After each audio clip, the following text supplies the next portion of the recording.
कृष्णं वन्दे जगद्गुरुं कृष्णं वन्दे जगद्गुरुं। ला इलाहा इल्लल्लाह, अल्लाह के सिवाय कोई भी ईश्वर नहीं है। यह इस्लाम का मूल मंत्र है। उर्दू में उसी को खुदा या परवरदिगार कहते हैं। इस्लाम के अनुसार इंसान की पाक रूह में अल्लाह का ही अक्स दिखाई देता है।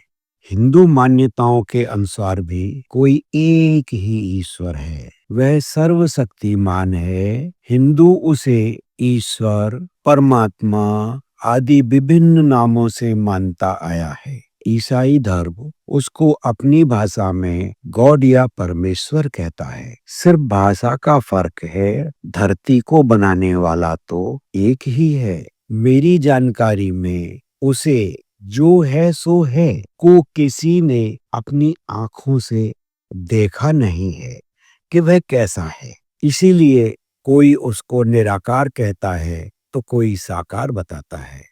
हाँ, सबने अनुभव जरूर किया है कि आखिर कोई शक्ति तो है जिसने यह सारा संसार बनाया है, उसका लालन पालन कर रही है और बाद में इसे समेट भी लेगी। हमने देखा है कि अल्लाह यानी भगवान ने एक जानवर के रूप में भेड़ को बनाया है और उस भेड़ में एक बहुत अच्छी खासियत दी है, वह अनुशासन की, कि जो सबसे आगे की भेड़ चलती है, सारी भेड़ें उसके पीछे पीछे ही चलती रहती हैं। उनमें से कभी कोई अपनी बुद्धि का इस्तेमाल नहीं करती, कभी कोई सवाल नहीं करती। उनके पास जैसे बुद्धि है ही नहीं।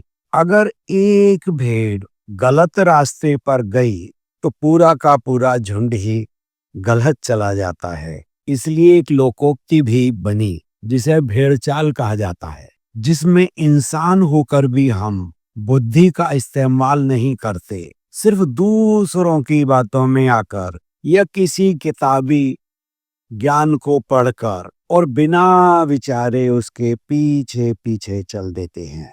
बुद्धिं शरणं गच्छामि, अपनी बुद्धि की शरण में हो, क्योंकि तुमको भगवान ने जानवर नहीं इंसान बनाया है। इंसान को भगवान ने सोचने की, समझने की, जानने की, मानने की और कल्पना करने की अनेक शक्तियां प्रदान की हैं। आप इन शक्तियों का प्रयोग अपने को विकसित कर ईश्वर, अल्लाह, खुदा, परमेश्वर जैसा बनाएं।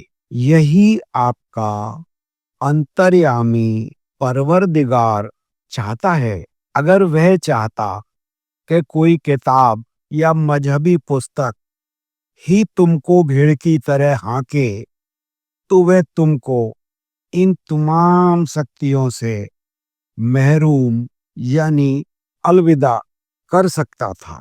इस सत्य को समझो कि उसने तुमको इन तमाम शक्तियों को बख्शा है। ये तुम्हारे लिए एक वरदान की तरह हैं कि आप इनका इस्तेमाल कर एक बेहतर से बेहतर इंसान बने। उसने आपको कभी भी शैतान बनने के लिए नहीं कहा, न आपसे उम्मीद की। लेकिन जो मजहबी किताबें आपको दी जा रही हैं या दी गई हैं या उनके जो तर्जुमे, अनुवाद आपको समझाए गए हैं, वे आपको इंसान से गिराकर भेड़ बना रहे हैं। और भेड़ में भी शैतान भेड़िया। अब वक्त आ चुका है कि आप इन खुराफाती शैतानों से अपने को मुक्त करें, अपने अंदर की रूह यानी आत्मा को पाक यानी पवित्र करें और इंसानियत को जिंदा करने के लिए वापस से इंसान बन जाएं। यही मजहब इंसानियत का मजहब है। आपका मजहब इस्लाम नहीं है, आपका मजहब है इंसानियत, मानवता, और उसके लिए अल्लाह ने या भगवान ने कभी कोई किताब नहीं बनाई। यह जितनी पुस्तकें हैं, ये कहाँ से आईं, इनको तो लाने वाले ही बता सकते हैं, क्योंकि बहुत सारी पुस्तकें बहुत बाद में लिखी गई हैं। ये वह सही वक्त है जहां हर इंसान को इन मजहबी या सांप्रदायिक बातों को त्याग कर सिर्फ अपने विकास की, अपने पूरे परिवार के विकास की और पूरी कौम को एक इंसानियत से भरे अच्छे समाज की स्थापना पर जुट जाना है, जिससे जन्नत यानी स्वर्ग के आनंद मरने के बाद नहीं, जीते जी ही सबको मिले। मरने के बाद क्या होता है यह कौन जानता है, क्योंकि जो मरा वह कभी लौटकर इस धरती पर नहीं आया। जिन्होंने इस बारे में कुछ बताया वह सब उनकी कल्पना या सपना है। इस सच्चाई को जानो और मानो और अपने को फालतू के पुराने मजहब, संप्रदाय आदि मान्यताओं से मुक्त करो। अपनी बुद्धि का इस्तेमाल करो।